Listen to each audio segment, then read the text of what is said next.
తెలంగాణ రాష్ట్ర ప్రజలకు మరొక ముఖ్యమైన విషయం చెప్పాలి. ఈ నిన్నటితోని 7వ తారీఖుతోని 15 నెలలు అయింది ఈ కాంగ్రెస్ ప్రభుత్వం అధికారంలోకి వచ్చి. ఈ రోజుతోని వీరు తీసుకొచ్చిన అప్పు, ఈ 15 నెలలలో వీరు తీసుకొచ్చినటువంటి అప్పు అక్షరాల 1,50,000 కోట్ల రూపాయల అప్పు తీసుకొని వచ్చారు.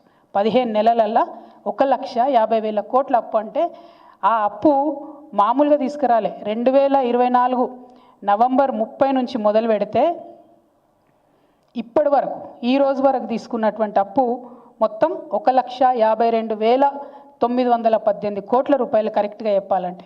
అంటే నెలకు దాదాపుగా 10,000 కోట్ల రూపాయలు అప్పు తీసుకొస్తున్నారు మీరు. మరి 10,000 కోట్ల రూపాయలు ఏడిపోయినట్టు? మీరు కనీసం మహిళలకు 2,500 ఇస్తలేరు. రుణమాఫీ ఇంతవరకు సంపూర్ణంగా కాలేదు. రైతు బంధు సంపూర్ణంగా కాలేదు. రైతు బీమాకి ఇంకా బాకీ పడి ఉన్నారు. బోనస్ ఇస్తామన్నారు, బోనస్ ఇవ్వలేదు, అది కాస్త బోగస్ అయిందని అందరూ కూడా మాట్లాడుకుంటున్నారు.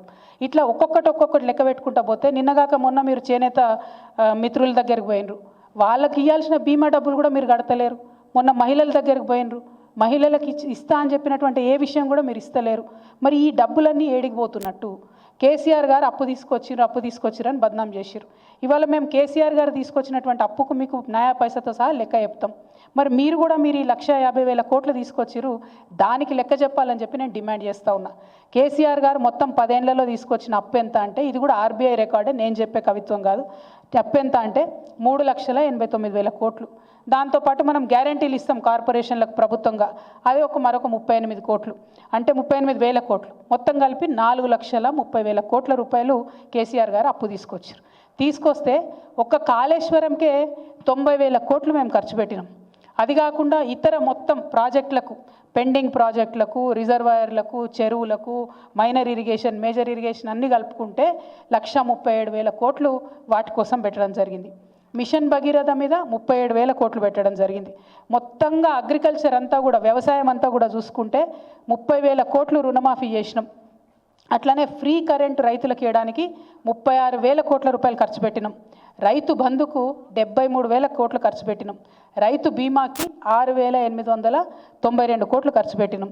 అదే కాకుండా మనం మొత్తం కరెంటు వ్యవస్థ అంతా రాష్ట్రంలో మంచి చేయాలంటే, పరిశ్రమలకు కరెంట్ ఇవ్వాలి, ఆఫీసులకు కరెంట్ ఇవ్వాలి, రైతులకు కరెంట్ ఇవ్వాలంటే కరెంటు వ్యవస్థను మొత్తం గాడిన పెట్టడానికి పెట్టిన ఖర్చు 1,38,000 కోట్లు.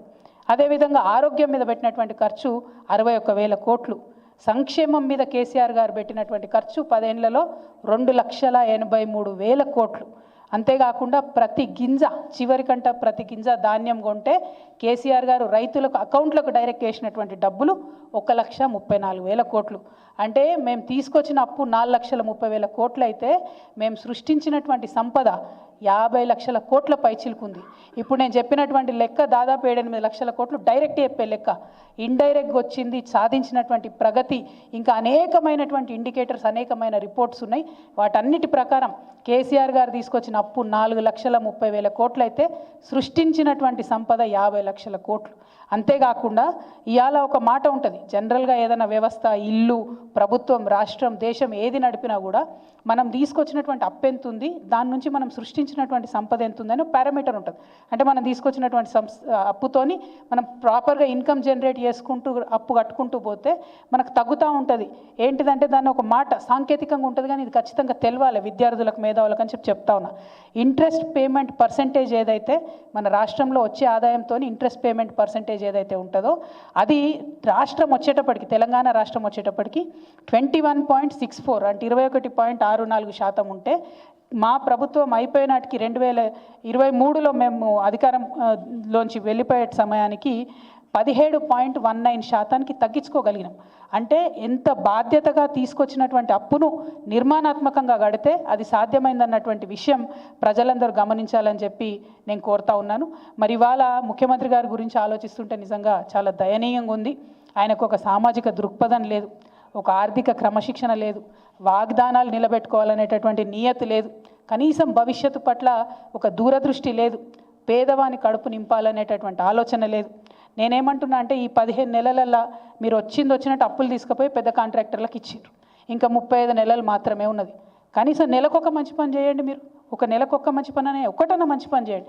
ఈ 15 నెలల్లో చెప్పుకునే స్థాయిలో ఒక్క పని కూడా మీరు చేయలేదు. అదేవిధంగా మీరు ఈ అప్పు ఏదైతే తీసుకొచ్చిరో ఆ అప్పుకు సంబంధించి ఖచ్చితంగా ఒక వైట్ పేపర్ రిలీజ్ చేయాలని చెప్పి నేను డిమాండ్ చేస్తూ ఉన్నా. ఎందుకంటే 12,000 కోట్లు నెలకు నికరంగా డబ్బులు కనబడుతున్నాయి. ఒక్క సంక్షేమ పథకం ప్రారంభం కాలేదు, ఒక్క పెద్ద ప్రాజెక్టు ప్రారంభం కాలేదు, కానీ పెద్ద కాంట్రాక్టర్లకు మాత్రం పేమెంట్స్ కంటిన్యూస్గా జరుగుకుంటూ పోతున్నాయి. ఈ విషయాన్ని ప్రజలు గమనిస్తూ ఉన్నారు. మీ ప్రాధాన్యత పెద్దవాళ్ళ మీద ఉంది, పేదవాళ్ళ మీద లేదు. కాబట్టి ఇప్పుడు రేపు గవర్నర్ ప్రసంగం ఉంది, దాంట్లో ఉన్న క్లారిటీ ఇవ్వండి.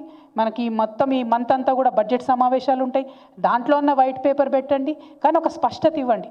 ఇవాళ మీరు 1,50,000 కోట్ల అప్పు 15 నెలల్లో తీసుకొస్తే మరి మీ వైఖరి చూస్తుంటే ఇంకొక 3.5 లక్షల కోట్ల అప్పు తెలంగాణ ప్రజలు నెత్తిన మోపేటట్టు కనపడతా ఉన్నది. కానీ దాని నుంచి నిర్మాణాత్మకమైన పని జరుగుతలేదు.